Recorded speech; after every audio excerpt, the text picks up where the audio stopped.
Bogus बियाणे विक्री करणाऱ्यांवर मकोका अंतर्गत कारवाई करा। महाराष्ट्र नवनिर्माण सेनेचे उपविभागीय अधिकाऱ्यामार्फत कृषी मंत्र्यांना निवेदन।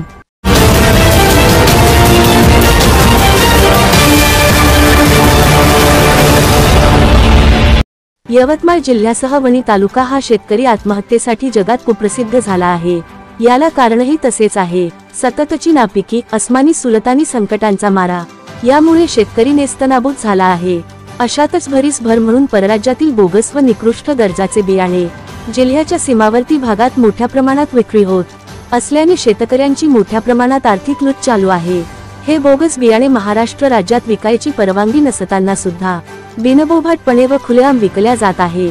त्याचप्रमाणे वणी तालुक्यात विना परवाना व परराज्यातील बोगस बियाणे विक्री करणाऱ्या कृषी केंद्र चालकांवर कठोर कारवाई करून मकोका महाराष्ट्र संघटित गुन्हेगारी नियंत्रण अधिनियम अंतर्गत गुन्हा दाखल करण्याची मागणी महाराष्ट्र नवनिर्माण सेनेचे माजी तालुका अध्यक्ष फाल्गुन गोहोकार यांनी वणी उपविभागीय अधिकारी यांच्याकडे निवेदनाद्वारे केली आहे। तसेच तालुक्यात बोगस बियाणे विक्रीला पूर्णपणे बंदी घालण्याची देखील मागणी करण्यात आली आहे। यावेळी महाराष्ट्र नवनिर्माण सेनेचे पदाधिकारी व कार्यकर्ते मोठ्या संख्येने उपस्थित होते। जय महाराष्ट्र। आपल्या सर्वांना माहिती आहे की आता शेतकऱ्यांचा हंगाम सुरू झालेला आहे, शेतीचा हंगाम सुरू झालेला आहे आणि शेतकऱ्यांना बी बियाणाची खरं तर खूप गरज असते। त्यातच महाराष्ट्र नवनिर्माण सेना गेल्या काही दिवसापासून अख्ख्या जिल्ह्यामध्ये ह्या बोगस बियाणाविरोधात तक्रारी आणि निवेदन देत आलेले आहे।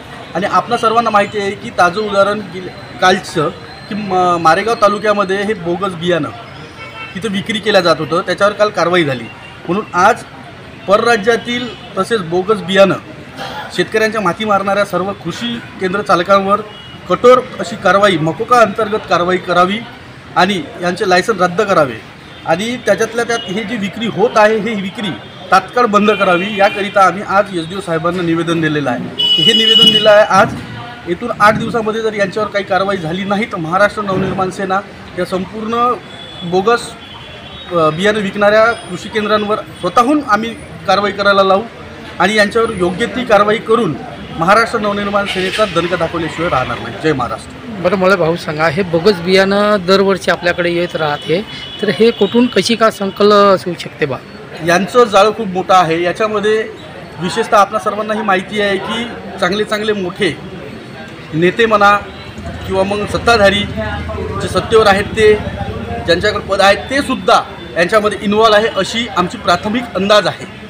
त्यातच आज आपल्याला माहिती आहे की कालच मारेगावमध्ये हे बोगस बियाणं इथं आलेलं आहे।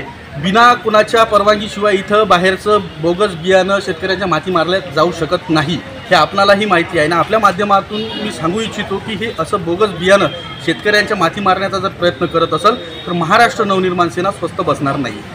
बरं, प्रशासन यावेळी हे पोलीस प्रशासन कारवाई करतात त्यावेळी चौकशी का नाही करत का बा? खरोखर याच्या मागचं जे पार्श्वभूमीवर जे आहे तर त्यांच्यावर ते आत्ताच आपण एसडीओ साहेबांना हे निवेदन दिलेलं आहे। ह्या निवेदनावर जर का यांनी योग्य ती जो काही असे कामं करत आहे त्याच्यावर कारवाई केली नाही तर महाराष्ट्र नवनिर्माण सेना आता यांनी आजपर्यंत काय केलेलं आहे काय नाही हे तर आपल्या सर्वांना माहिती आहे। ज्या चालकांनी जर का हे असे धंदे चालू केलेले आहे, हे बोगस बियाणं आणून इकडं विकत आहे, त्याचा परवाना रद्द झाला पाहिजे।